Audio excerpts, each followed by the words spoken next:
You'll see them in countless pockets across country Australia. Churches representing a multitude of faiths of all types and sizes. Some grand, some small, some still active, others long abandoned. Each church is a chapter in the story of a community, but not all chapters are rosy and uplifting. For Indigenous Australians, many of these churches represent a grim legacy of ill treatment, repression and dispossession.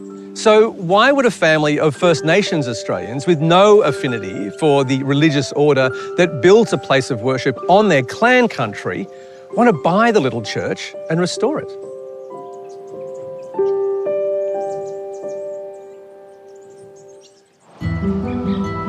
I'm Anthony Burke, a professor of architecture, Brilliant. passionate about buildings of the past This is incredibly impressive. and what they can tell us about better ways to live in the future. This is very confronting. It's a ruin. It is. Join me as I travel the country, meeting homeowners embarking on the challenge of a lifetime. Restoring homes from the 1800s to the swinging 60s. Looking to balance our rich cultural heritage with life in modern Australia.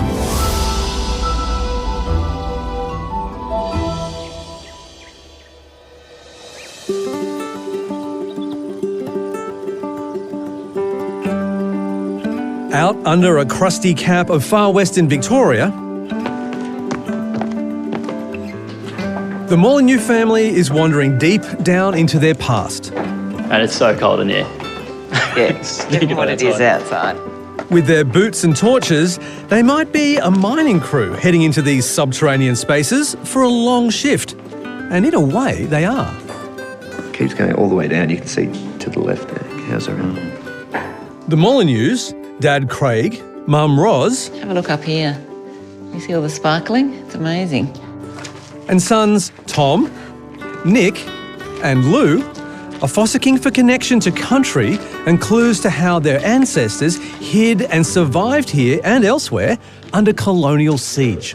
At a time when Aboriginal people, women and children were being rounded up, Susanna, my great-great-grandmother, came into a cave with her two children, Alfred and Hannah, and lived here for a time, just surviving on the bird life and plant life that she could collect around here.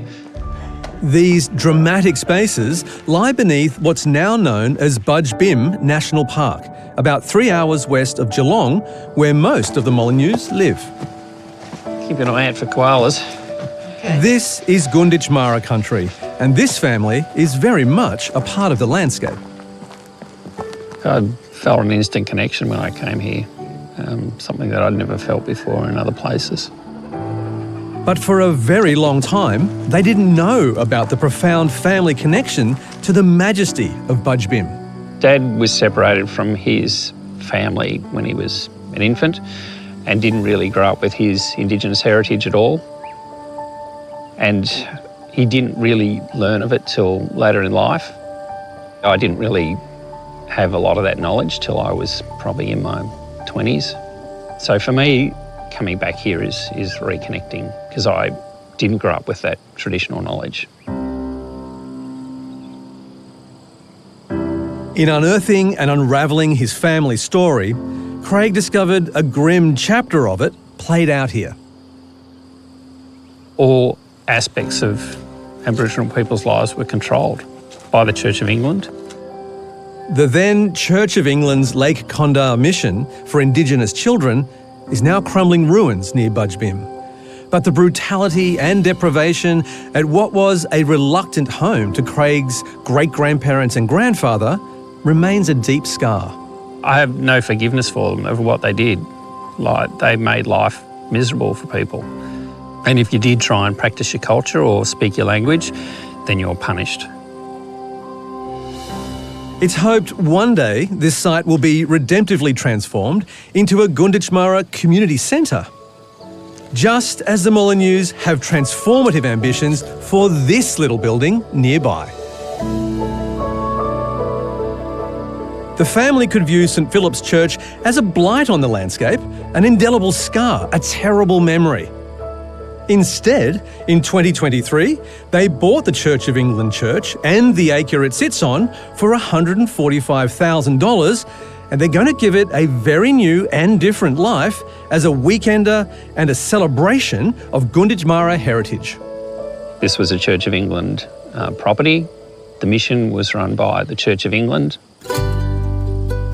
I'm not overly fussed about saving the building because it's something that needs to be saved, but I think what we can do is actually improve the building for the local community. Not really celebrate the church so much, but try and bring some of our culture into the building. It's a really lovely little building. It's very typical of churches that were built in that time, very simple, and a little bell tower, which is probably one of the nicest features. This restoration will be an adaptive reuse of the church and a very personal reconciliation project, one that tries to face down the ghosts of the past, redress the legacy of the church and honour Aboriginal culture. Craig wants to share what he's learnt in recent years with our friends and our extended family too, so I think there's a really good opportunity for people to come down and stay with us and experience Gunditjmara country. The church is over here. And Budgebim is over here, so that's about 20 kilometres. As a cartographer, a map maker, Craig knows better than most the importance of place, the nature of terrain and precise coordinates of country. Working in childhood development and education, Roz knows the importance of story. All right. Got the agenda? But this will be a cultural mission involving the whole family. It's mainly this space here that we kind of need to decide how best to use it. They all have a slice, all have full-time jobs, and all plan somehow to play a hands-on role in the restoration and reinterpretation of the church. Maybe it's worth investigating whether we can find matching cladding. Lou's the most useful on the tools, that's for sure. Nick and I have a bit of catching up to do when it comes to being handy. Yeah. I think it'll be a really nice way of sort of spending time with the boys, because they're sort of in their 20s, going into their 30s now and, you know, getting off into their own independent lives. So I'm really looking forward to this time where we can just spend time together. Hopefully we don't end up hating each other and don't attend Christmases together again, but I think we'll be fine. Yeah, this is something pretty special.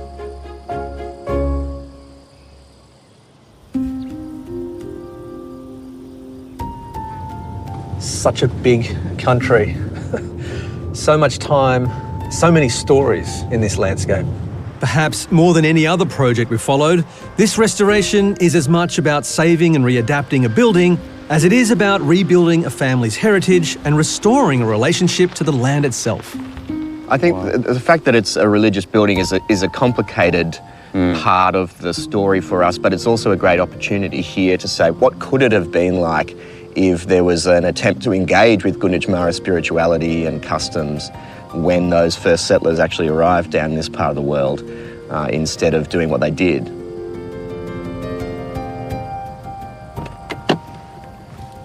There they are. G'day, Roz. G'day, Craig. Hello.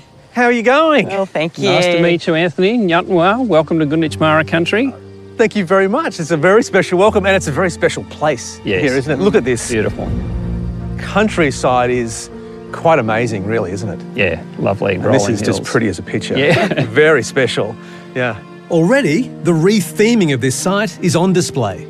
Anthony, this is Auntie Eileen Alberts. Auntie Eileen, hi. Hello, Anthony. Lovely to meet you. Great to meet you too. Gunditjmara elder, Auntie Eileen, is leading the smoking ceremony. I want to say Natnwa and Nara. Nara is good day. Thank you so much. This is so special. It's a solemn experience and a sharp reminder of the contradictions confronting Craig, Roz and the family. How can this church and all it represents become a celebration of Gunditjmara tradition? I totally understand the idea of turning it into a home, but it does seem like you're setting yourself up for a very challenging project to transform or to, I guess, release yourself from that history, the church history, so you can build your own history again. That is a challenge, yeah. And how we do that, we have some ideas to celebrate that culture within the building. But whether we do it successfully or not, I guess that remains to be seen. There's a lot here to unpack. Yes, there is a lot to And we unpack. haven't even started talking about the building really Yes. yet. I mean, if I can see, it's in pretty dire condition in some elements, yeah? Yep. We need to re-roof it for a start. There's no services to the site, so new plumbing, new septic. Aluminium siding, how are we feeling about that? We don't know what's underneath, and it's a cost factor as well. So that's something we're still sort of talking about. All right, that one's in play then. Yeah. What won't be in play is all the church iconography. The family has decided it will be removed carefully and respectfully. Gunditjmara art, motifs and stories will take pride of place. Well, the plan is to put a beautiful piece of art behind us on this wall, so when you walk in the door, this will be the first thing you see. And this window here, we would like to get a beautiful Indigenous design of some sort that sort of tells the story of our cultural history. I think there's an inherent history of the building that we can't lose, so we don't really want to erase it completely, but just have a nod to the history of the building. Okay. Should we join the rest of the congregation? Yes, please, come through. Okay. As you can see, we've made a bit of a start. There's a bit of crap in the area, which we have to tidy up. It's actually in much better condition than I thought it might be. Yeah, and it's quite lovely in here. The light coming through the windows, you know, all those churchy things, yes, the cross bracing up there, the ties on the ceiling. Yeah. You've got a lot to work with. There's Yes. a lot of charm here, which is a good starting point. Yeah, and I don't really want to lose the volume of the place. Like, it's got a beautiful high ceiling and we want to keep that. I don't want to put mezzanines or anything like that in there. So we're sort of thinking about we're dividing it into those 4 different living spaces. Yes. It's the simplicity of the church's internal spaces that make its transformation into a family getaway deceptively difficult. How to make it comfy, useful and in parts private without losing the big appeal of it, the open volume. So, no new walls in the hall itself. The spaces will become self-evident through furnishings and cabinetry. A decent functional kitchen and an adjacent dining area on one side of the space, and over the other side, 2 living areas delineated by a bookcase. Not so much a bedroom, but a bed space is set for the alcove at the end of the hall.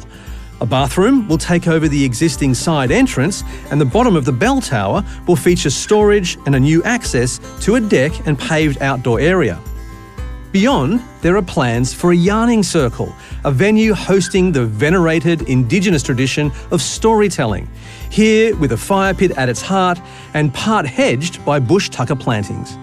Interestingly, the family plans to celebrate rather than silence the very thing that used to summon the faithful and herald special occasions. The bell and its mechanisms in the bell tower will be restored. It will ring again. Sounds extremely churchy, even as the rest of the building is dramatically rebranded.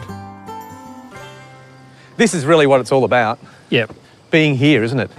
Yep, connecting back to the country. Yeah. And it's country that poses another big question here. How to park lumbering off-grid equipment like solar arrays, water tanks and a battery shed softly and sympathetically on this hallowed ground. This is a kind of a challenging space to be working in. I think particularly the solar, yes. Yes. We need to think about where it goes and what vegetation is around it. Obviously, you need to be able to capture the sun, but we also want it to be a little bit hidden. Gunditjmara people always lived in a sustainable way, and we plan to do the same thing. It's just how we pull it off is the trick. Yeah. So this project presents a swag of tricky balancing acts, not the least carefully managing the family partnership. Well, we've started having family meetings, which has been really great, making sure that we're all on the same page with things too, not rushing ahead without making sure that everybody's comfortable with it, the decisions that we've made. It's a robust conversation. Oh, yeah. Oh, yeah. Yeah. Yeah. Over Yes. a few bottles of wine, we actually get stuff done. Yeah. Okay. It'll get a bit more interesting as we go along. The amount of money that you're going to spend on this, what are you thinking? Our budget started off small. It's gone a little bit higher, probably in the 200,000 mark. Landscaping is probably something we haven't kind of budgeted for because we don't really know what that's going to look like yet as far as plants and stuff and whether they're expensive or cheap, but...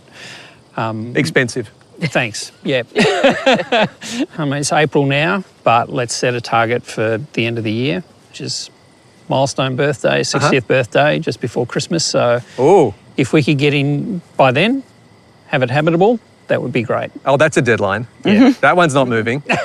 No, it's not moving.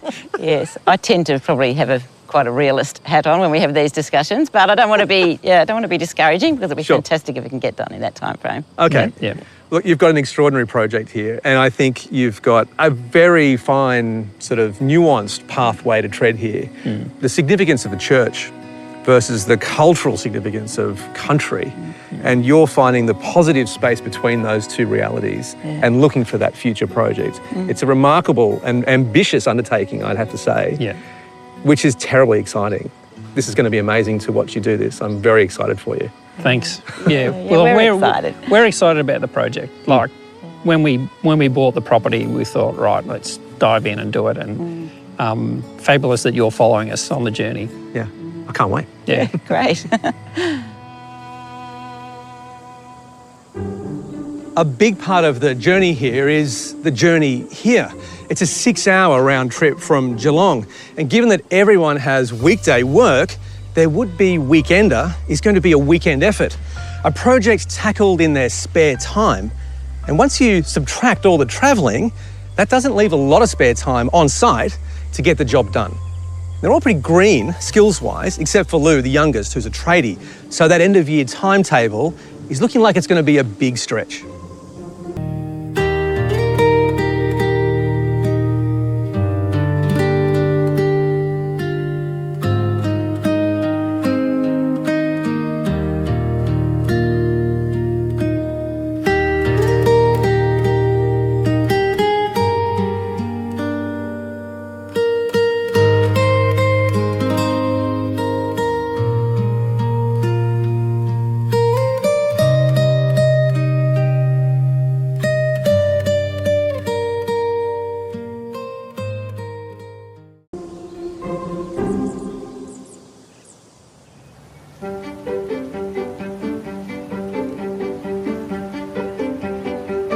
It's the thick of winter and the weather is rolling through a kaleidoscope of moods as the family working bee gets cracking. This will eventually be the bathroom. We'll remove this door, put it to the other side of the building. As you enter, the shower will be here, and small hand basin in the corner and a toilet on the other side. So Craig, Nick and Lou are punching a new side door through the little bell tower. Some of these boards are also up under the eaves. The ones that aren't broken, we can replace the missing boards that are under there, because that's where the birds and the possums are getting in. This new doorway will lead out to the new timber deck, the array of bush tucker plantings and Craig's highly anticipated yarning circle. Well, I have a horrible suspicion that these might be nailed on, underneath here.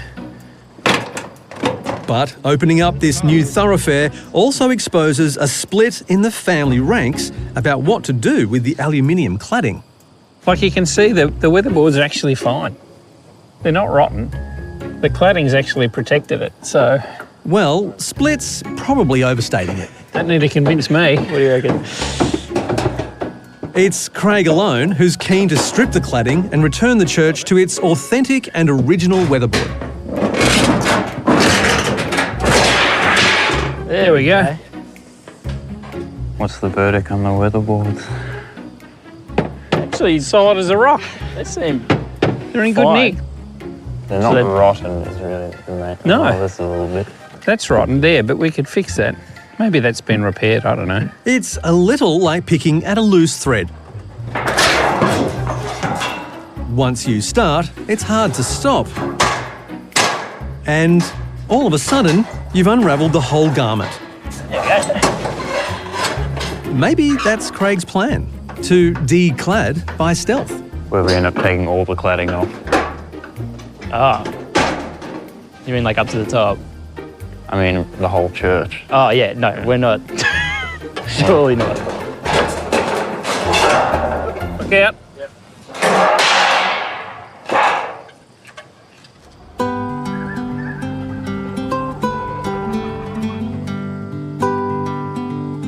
The worksite is the campsite, and midwinter, it's as unaccommodating as you might expect a 130-year-old bathroomless, kitchenless, unheated timber church to be.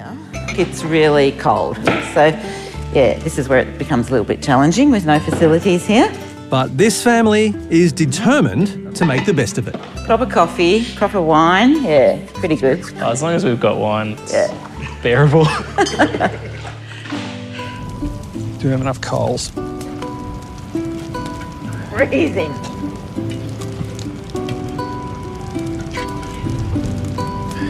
Oh, I feel it. Yeah, I feel the cold. Yeah.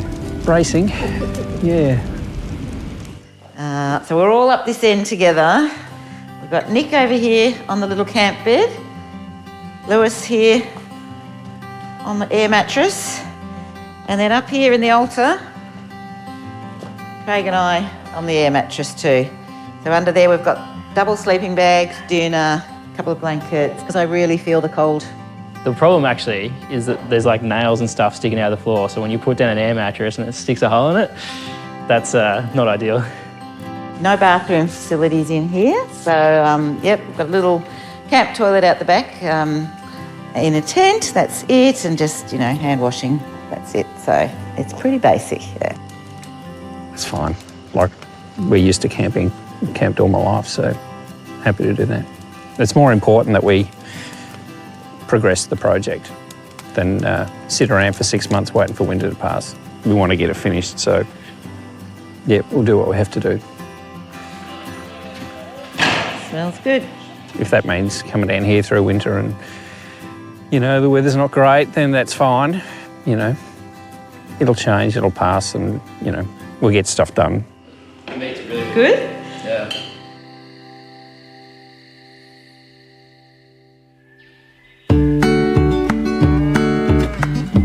A new day breaks. And there's a breakthrough in the bell tower.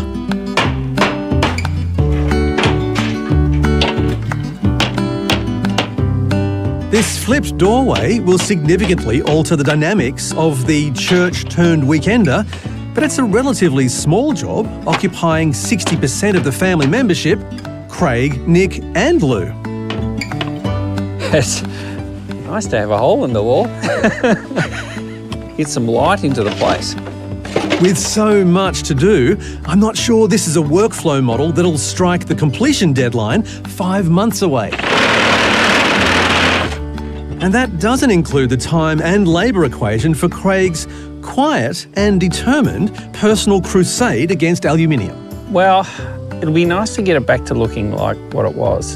The cladding, if we could remove that, would improve the looks. But anyway, let's, see if I can win that argument.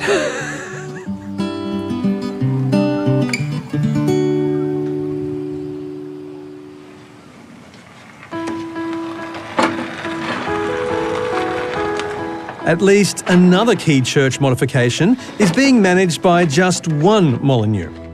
Hello. Oh, hello. You must be Torben. Good to meet I'm you. Tom. Great meeting you. Okay, come inside. We'll have a Thank talk you. about it. Eldest son Tom is overseeing the stained glass showpiece planned for the entry vestibule, and specialist glazier Torben will be bringing it to life.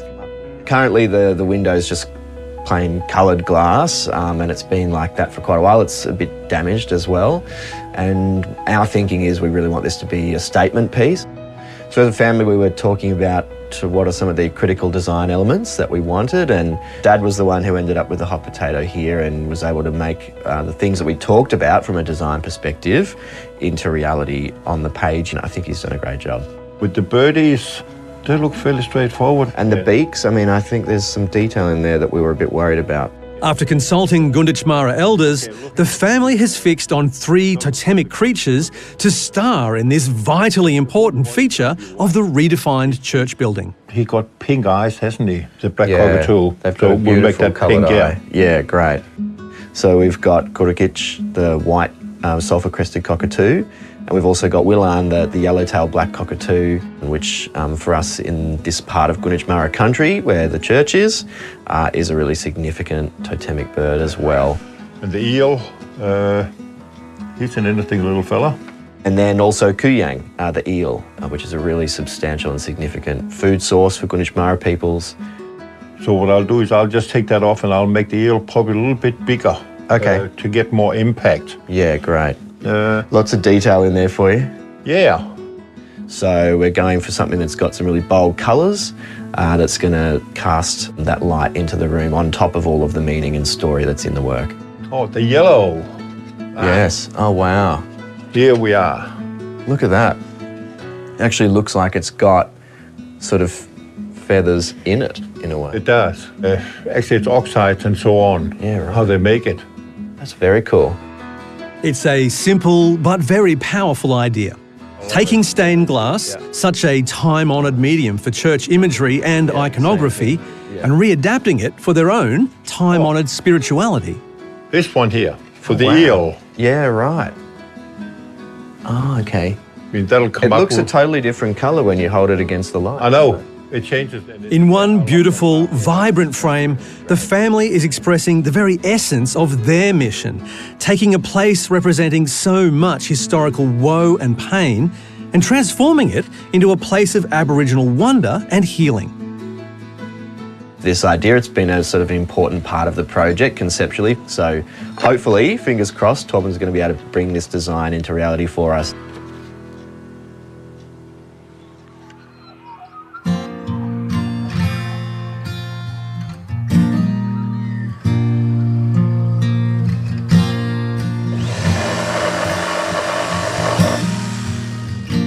So that little grass there, that one's native, so that's wallaby grass.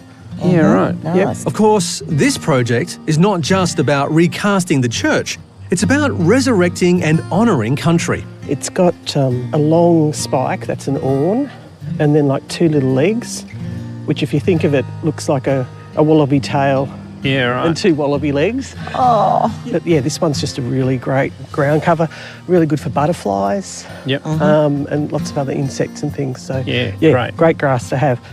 Native flora expert Jody is on hand for a sort of stock take of surviving species and to help out with the family's plan to reintroduce lost plants and raise bush tucker. Yeah, the she oaks obviously are important. Yeah. So you can see this one's got the nuts. Yep. So these are the females. Yep. So that's the fruit that'll have the seed in it. But one of the lovely things with she oaks is how they self-mulch. So you don't tend to get lots of high grass that you have to maintain. It self-mulches And no weeds either. no weeds, Yeah. which is brilliant. That's good. Yeah. It's hoped key plantings will also encourage native wildlife back to the block. The she oaks are fantastic because they bring the black cockatoos, and we want them here. I haven't seen one since we've been here. If we can encourage the bird life, reptiles, small mammals, if we can get them back to the site, it would be fantastic. The she oaks are a great food, and the same with where have you got it? Black wattles. Like they don't live terribly long, maybe 40 years or so, but then they just get riddled with grubs, and the cockies will come and just tear them apart to get the grubs out. So yeah, they're a fantastic food as well. Some of the introduced species, like this old pine that grew up alongside the church, will go. It's huge. Yeah. It's nearly, well, it is pretty much dead. Well, They've had a look at it and said it really has to come down. Yep. That's a big job. Yes. Yeah. With the yarning circle at the centre of it all, Jody will draw up a plan to redeem the native landscape, screen out the new off-grid infrastructure, tame the elements. It can be quite windy through there too, so... Yeah. And ID the plants and bush tucker species that have historically thrived here. Try and combine all that to come up with something that might work with how you want to use the place as well. Yeah, that'd be great. Because it's got to work with you. Yeah. Like it can have all the grand ideas in the world, but if it's not practical, so we'll try and come up with something really that'd practical. be awesome. That's it, yeah. Oh, well, thank you. No Thank worries. you so much. Thank you. I've learned a lot already just today. It's a really good project. Oh, good. Really interesting. My brain's buzzing.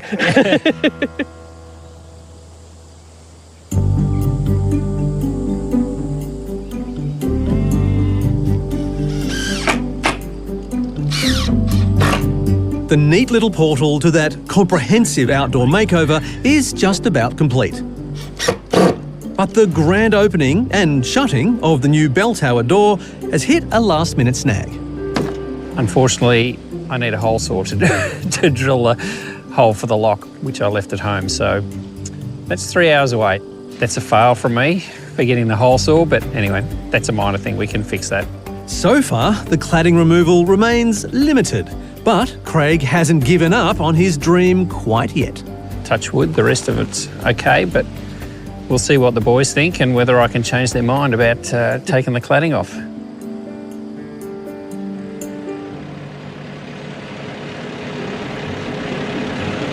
On other fronts, there is family consensus about what does have to go.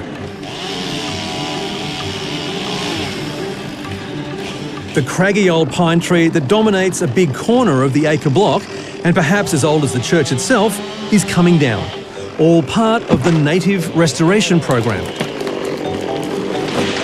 And in what's one of the biggest line items in the restoration budget, the old iron roof is coming off. The little church might not have bats in the bell tower, but there's been plenty of wildlife in the roof space. A lot of possum poo, but yeah, no, it's all the timber's good. It's all nice hardwood.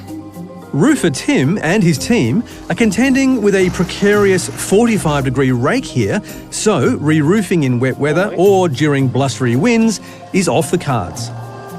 Back in Geelong, Craig is keen to keep the momentum rolling. If you can get one side done today, that's amazing.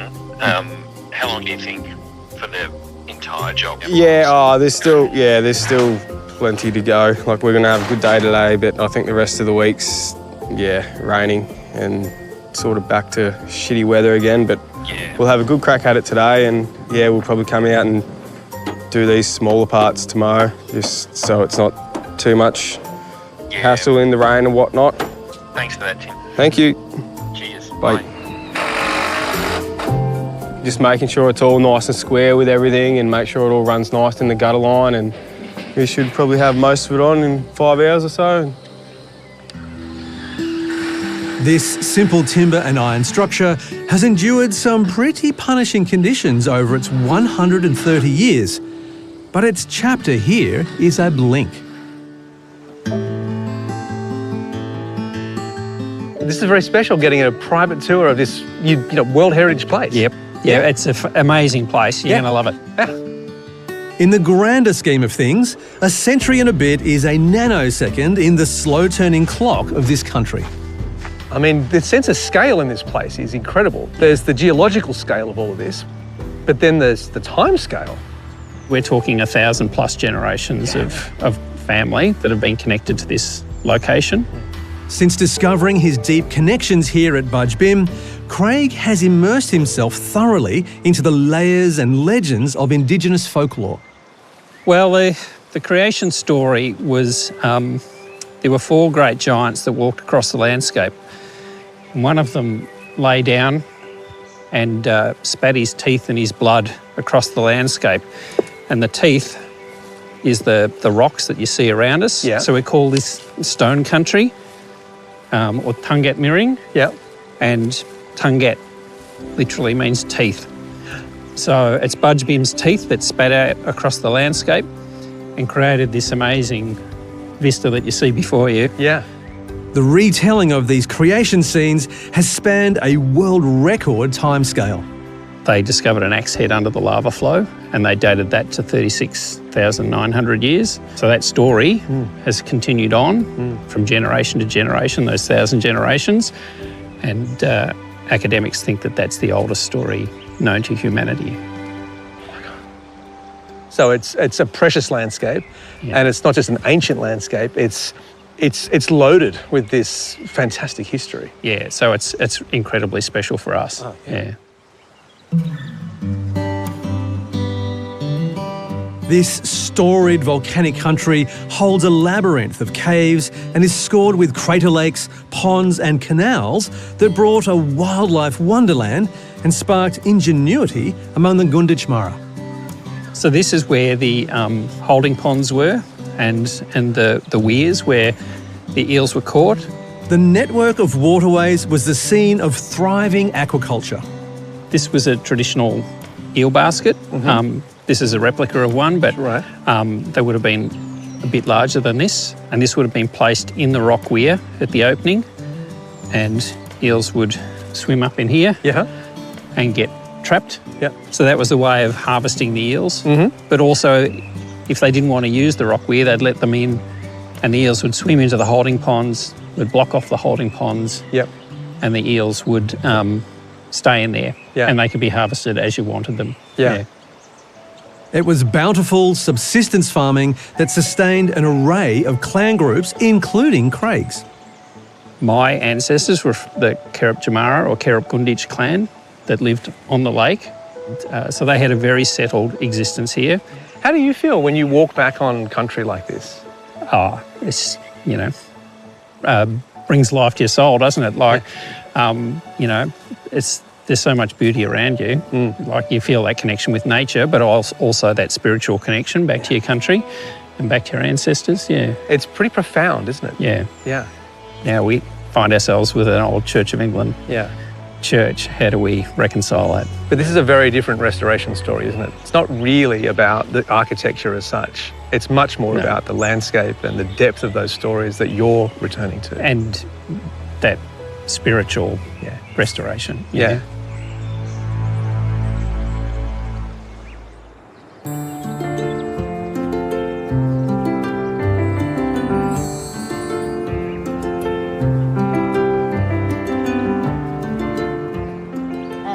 Cut your fingers to pieces if you try to work with that. So we don't use that. The stories and skills parlayed over millennia live on in Gunditj Mara elders like Auntie Eileen. Is it okay to take a lot from one bush plant normally? Because it'll help grow. This needs to be cut back. Okay. Eileen considers it an honour and a duty to practice and teach her knowledge. The weaving she learned as a young girl has been honed over a lifetime. I don't just teach Aboriginal women or Gunditj Mara women. I'll teach anyone who wants to know how to weave, because without that, it's going to be lost. This is really special. I'm really feel very privileged that Auntie Eileen has agreed to sort of spend some time and teach me this skill. In Eileen's clan group, weaving is a craft taught by women only to women only. It's a skill that the women obviously used to do way back, and then it was really pretty much outlawed when the women were at the mission, so there was no sort of culture practiced, including weaving, so it was something that was almost lost. So it's really terrific that they have actually managed to continue this tradition. I think you've taken to it so quickly. Oh, thank you. Definitely not as neat as yours, but that's to be expected. I mean, I've been doing this for a long time. Absolutely. Once she's weaving confidently, Roz will complete a piece that can take pride of place in their little weekender. I'm thinking we'd like to have some weaving in the church to bring back that extra bit of culture and a bit of country. So I'm thinking maybe a lampshade of some sort that's perhaps got a nod to an eel net, so possibly a long, thin shape that represents the eel net and hanging from the ceiling. So that's my plan. I can see I've done this much already, so it could be quite a long project. It'll be worth it in the end. Absolutely.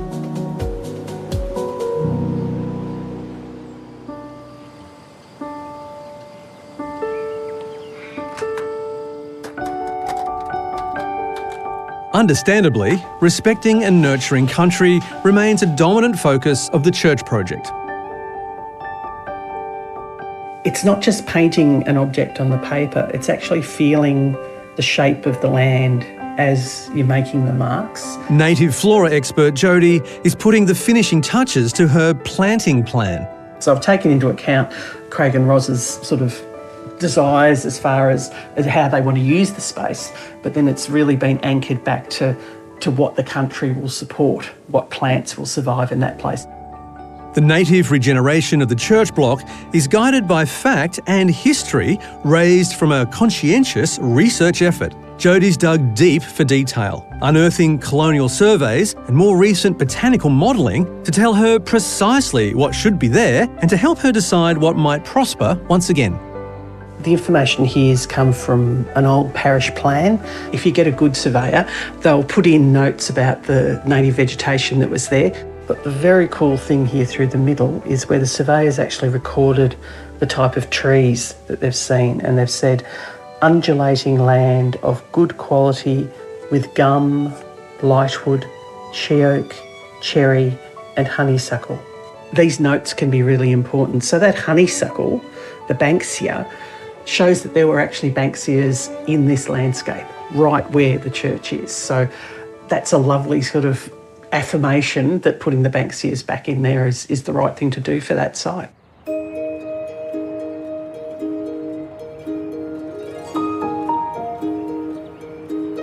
Jodie's backyard has become a seed bank and nursery for the natives bound for the church block. So this is the lovely vanilla lily. So we're going to be planting these in the kind of wildflower beds, and if they want to, once the plants become established, so bigger like this, they'll be able to dig these up like this, take the tubers, and they'll be able to eat that traditional food, which is kind of, I reckon, pretty special. The family's ambition is for the property to be a multi-generational project held deep into the future. And that will suit some of the lumbering elders of the re-established native landscape just fine. To restore plants in a kind of self-sustaining way will take a long time. The Banksias might take 15 to 17, 20 years to mature before they start setting seed. So it could end up for the tree species, for them to actually start regenerating themselves and spreading out onto the roadside could take 100, maybe 200 years.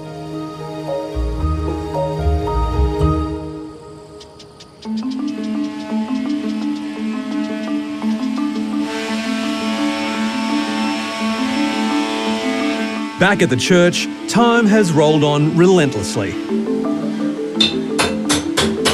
Crashing right through Craig's hoped-for birthday deadline in December, whizzing on past Christmas and New Year, and landing here in the thick of a Saturday morning as summer fades into autumn. With not a lot to show for it. Well, I think Dad was always a bit ambitious to begin with. Yeah, decision-making between the five of us sometimes means things get held up or we don't make a decision or we can kind of kick it down the road a little bit. It is far away, so getting down on a weekend actually is not the easiest. There are some milestones to be marked. The solar array is in, gobbling up that summer sun, and the battery shed is humming, so at least now there's power to drive and charge tools and run appliances. But there's no sign of a kitchen, no sign of a bathroom, and the little church remains not much more than a shell of its former self. I guess what we didn't allow for were, delays in planning applications. We had to get the batteries and the solar panels in place before we can do other things. So it's just sort of that working out the progression of tasks that needed to be done. And tasks that couldn't be anticipated in the original schedule continue to chew into the timetable. Oh my God. Like clearing a network of beehives out of a hidden corner of the bell tower. Oh, that's delightful. I've always wanted to have bees, but not in a bell tower. It's dripping honey all over me. Oh, you're going to smell nice. Oh, all over my nice new door too. If we spend a day doing things like this, then that's a day we don't spend sanding or painting or getting other structural things done. So losing a day out of your schedule, compounds things a little bit. At this rate, another birthday and Christmas threaten to fly by before this is done. Oh, yuck.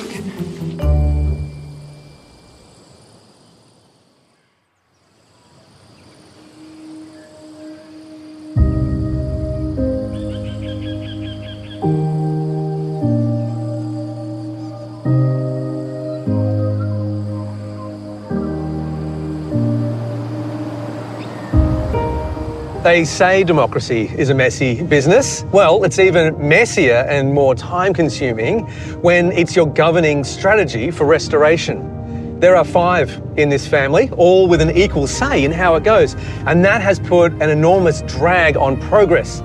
This is a simple building. It shouldn't have taken this long. And yet, here we are, with, as predicted, another Christmas and birthday in the rearview mirror. Still, democracy can produce stunning progress and real results. And now, the people have spoken and the results are in.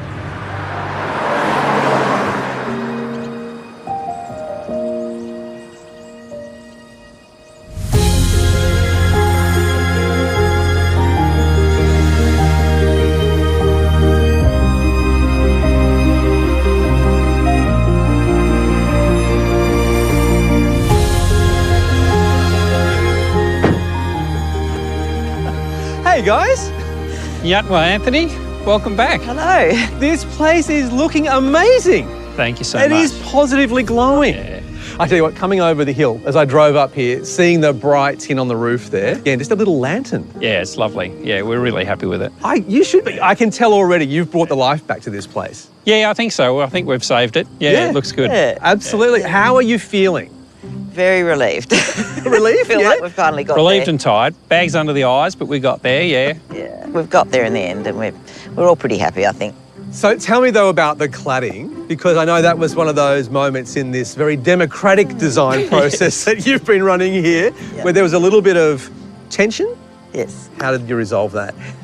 Oh, look, you win some, you lose some. We've kind of got a compromise, which worked out okay. Like some areas have got cladding, some don't. Yeah. Yeah, there was a bit of negotiating to go, but no, we've done well.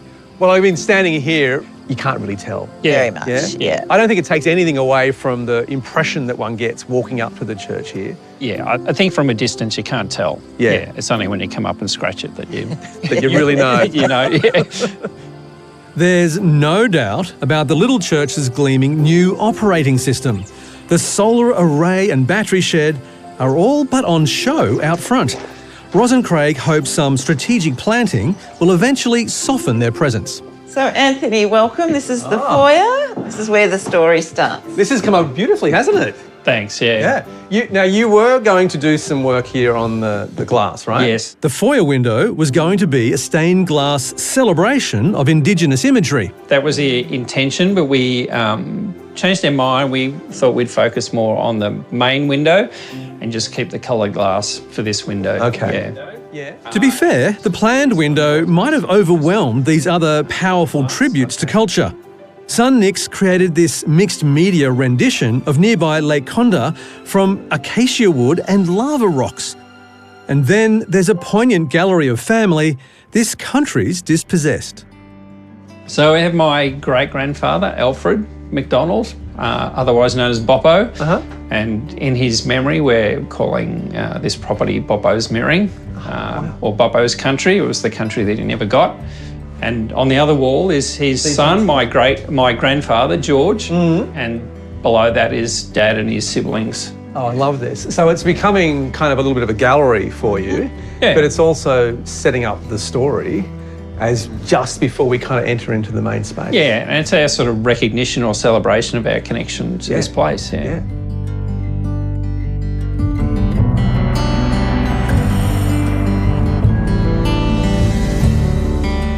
So, here we are. Please come in. The hard work has paid off. Yeah. This is amazing.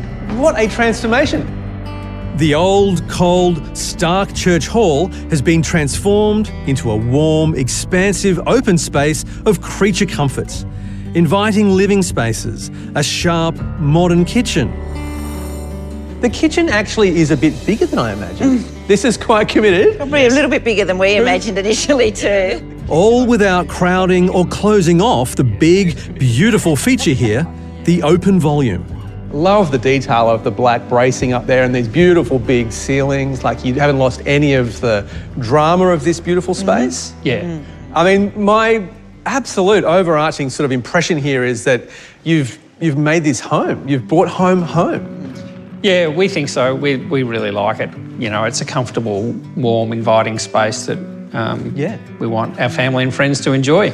And Ros, you're the centrepiece of all of this. It was actually a really beautiful experience to do that, and it's inspired by the eel nets, obviously, down at Lake Condah, and I learnt quite a bit doing it. Yeah. I think I've got quite a bit still to learn, but, it was my first big project. Do you think there's more of this kind of I hope so, work definitely, to yeah. come? And I'm growing the grass out here, so I've got the punya, so I'll be able to have a supply to keep weaving. I personally love it. I think it says everything about this project, Ros's eel net light is another important nod to culture, but undeniably, stealing most of the limelight here is the spectacular stained glass feature window lofted above the bedroom. Look at these two beautiful birds. Yeah. Yeah? They're amazing. Yeah. Stunning, isn't it? The black cockatoo and the white cockatoo are the two moiety symbols of the Goodnichmara people. And the eel, which is significant for our culture, obviously, with the fish traps and, that provided and sustained Goodnichmara people for 6,500 years. Yeah. So, beautiful story behind it all, but it's just so striking in the space, isn't it? It does, and it draws your eye. It's got a real wow factor. All those icy, stumbling trips to a canvas-shrouded camp toilet are over. The church finally has a bathroom, and it's pretty luxe. The church has always had a bell, and hanging high in its de-beehived, re-timbered and freshly painted tower, it's now ready to positively peal across the treetops. Well, maybe not. Did you hear it? Yeah. Yeah? Wasn't as dramatic as I thought it might be. No, sadly not. But anyway, we'll get there. Work in progress, eh? Yeah. It needs a little tweaking, but the bell is really all that remains of the church's functioning former life. The Church of England iconography is no more, and the renewed spiritual centre of the place is now the sprawling yarning circle, still awaiting seating. It's the reflective point of the grounds, freshly replanted with local flora. It's that connection with their country and being outside, having a yarning circle where we can sit around and talk to each other, share stories. Yeah, so this is a very important space that we're standing in right now. It's kind of like almost the heart of the whole thing. Yep, it is, I think you'll be naturally drawn to this space. As we've got all the native plants that are all really would have grown here and only in this specific area. So it's been great to sort of get to know those plants. And just standing here, I can hear the wind in the trees over there. Mm-hmm. Yeah, the wind as it whistles through the she oaks, that's the ancestors talking. Yeah, it's beautiful. The reclamation of this small patch of country is powerfully symbolic, way beyond its size. Boppo's mirroring is an inspiration. Congratulations on doing all of this. Thank you so much. It's probably one of the most difficult things I've ever tried to do, but I think because we've done it as a family, that's more important than anything. Really happy that the boys all bought into the concept. Really, we're so pleased that they wanted to connect back to where their ancestors are from. It's really certainly enriched us, hasn't it? It's been amazing. We feel very connected. Yeah. I look at this as a renewal, really. We've built this or renewed this place. We like to think that we've reclaimed it. We've reclaimed this little piece of land for us, for our family. That whole process of decisions that we've made and the effort that we've done to bring us down here actually builds that connection to country. It's been a great process. It wasn't always hugely enjoyable. In fact, we had a bit of a list of the least enjoyable tasks, and I kept adding new things to. What was the least enjoyable? There was a few of them, but on your back on a scaffolding up under the roof painting was one of them. Oh, yeah. Yeah, many unpleasant jobs. Yeah. 8 months, I think, you'd given yourself to do the project, which has ended up being about 22 months. We're ambitious, probably naive, I think, in what it was going to take. A lot of people would think, buying a little old church, how hard could that be? We'll put a coat of paint on it, it's all going to be good. Your advice to them would be? Challenge yourself. Do it. Oh, do it? Yeah. Doing the hard thing is what makes you a better person, I think. Yeah. The budget, $200,000, that's where you started. How much did that end up costing you, the whole thing? Yeah, I think we're up to 280 plus the landscaping. So we're probably closer to 300. Does it worry you? Because, I mean, that's 200,000 became 300,000. So that's quite a percentage overage. No, I think it's good value. Yeah. And we'll pay it off over time. Yeah. It's only money. There's an oft-used saying that, you know, you don't own country, country owns you. So, yeah, whilst we have this little bit of land that our ancestors were denied, and, you know, we own the title to it, but really, you know, we're just here to be part of the country because that manages us. Yeah. Absolutely extraordinary stuff. Congratulations. Thank you. Thank you.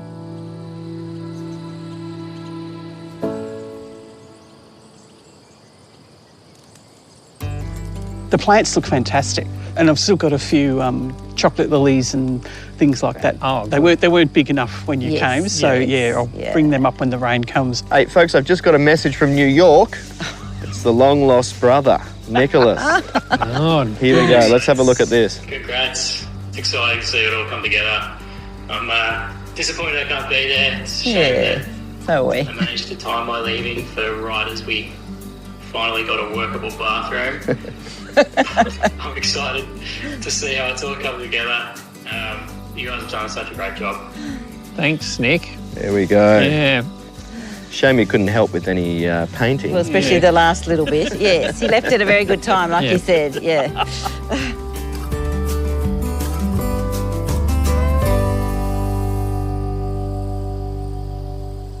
While it might have dragged on, the amount of time it took Craig, Roz and the boys to reshape this place and imbue it with a new spirit is infinitesimal in this craggy old landscape and the greater scheme of things.